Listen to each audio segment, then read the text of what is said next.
Javier Millán Gómez, ¿ya nos escuchas? Buenas tardes. Hola, ¿qué tal, Melissa? Sí, tuvimos ahí un problema técnico, pero ya los escucho. Buenas tardes. Pues cuéntanos, Javier, ¿cómo viste este debate? Varias cosas y sobre todo mucho dejó a desear entre quienes han ya expresado su opinión. Javier, ¿qué te pareció? Sí, pues fíjate que se volvió a repetir pues ciertas lógicas del primer debate, pero voy a aprovechar para hablar un poco sobre la lógica de las campañas políticas desde el ámbito de saber convencer. Ok. Ok, bueno, pues la idea es que de una campaña política se necesitan tres aspectos. Primero, retener a las personas que seguramente van a votar por ti, es decir, todos los que son simpatizantes del partido político al que perteneces. El segundo es hacer dudar a las personas que tienen cierto desprecio. Y el tercero es convencer a las personas que se encuentran indecisas. Pero una cosa muy importante es este proceso de convencer, porque normalmente lo que se está generando es un fenómeno en donde solamente se retiene a las personas que de seguro van a votar por ese candidato. Entonces, muchas personas creen que generan un aprendizaje cuando lo único que hacen es reforzar lo que ya habían pensado. Entonces, las campañas políticas lo único que hacen es, lo único que están haciendo, y sobre todo aquí las campañas del centro del Estado de México, es reforzar lo que las personas ya saben de los partidos y de los candidatos. No hay ni siquiera un esfuerzo mínimo por tratar de convencer a las personas que no simpatizan con uno u otro partido. Y me llama la atención porque muchas personas, incluso que ya se nota en redes sociales por qué partido van a votar, hacen uso del debate para decir que están informados.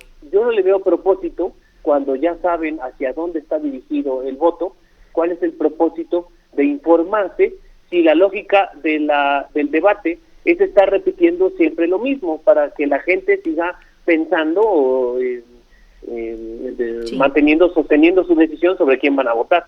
Entonces, eso en una parte. En segundo, que siempre me llama la atención que a lo largo del debate escuchamos estos actos de corrupción, escuchamos un poco, por ejemplo, ahí la candidata de Ale del Moral hablaba de que hay 30,000 millones de pesos en el rubro de seguridad que se invierten o que se han invertido a lo largo del sexenio anterior, pero una pregunta interesante que no se ha logrado responder es que pareciera que todo es cuestión de voluntad política, es decir, hablan de hay que generar más patrullas, fortalecer a la policía, atender al feminicidio. La pregunta es por qué eso no se ha hecho antes, cuáles son las dificultades para que esas propuestas, entre comillas, que se generan a partir de los mensajes de las candidatas, no se hicieron antes. Pareciera que ahora todo tiene que ver con es momento de que sí se hagan las cosas, ¿no?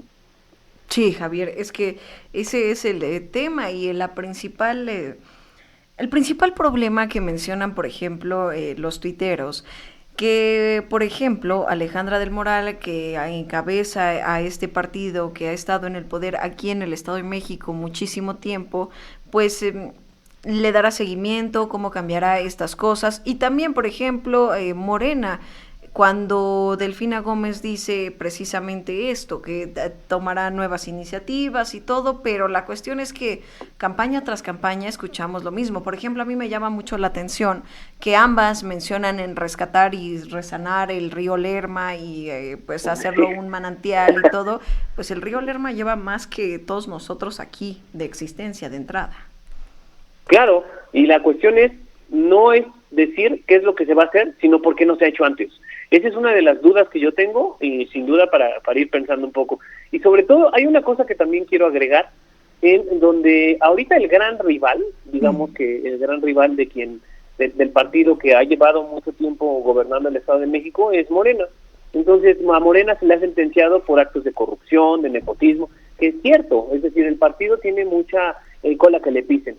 Pero cuando se sentencia al partido por esos actos de corrupción, yo me pregunto, ¿estarán detestando a Morena o detestan la política mexicana? Porque si entonces detestan la política mexicana, pues no deberíamos de votar ni por uno ni por otro. Así es, Javier, pues es que ese es verdaderamente lo interesante.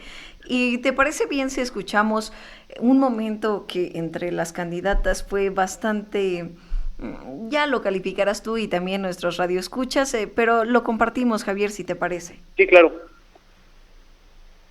Quiero, quiero comentar lo siguiente. Miren, cuando la ambición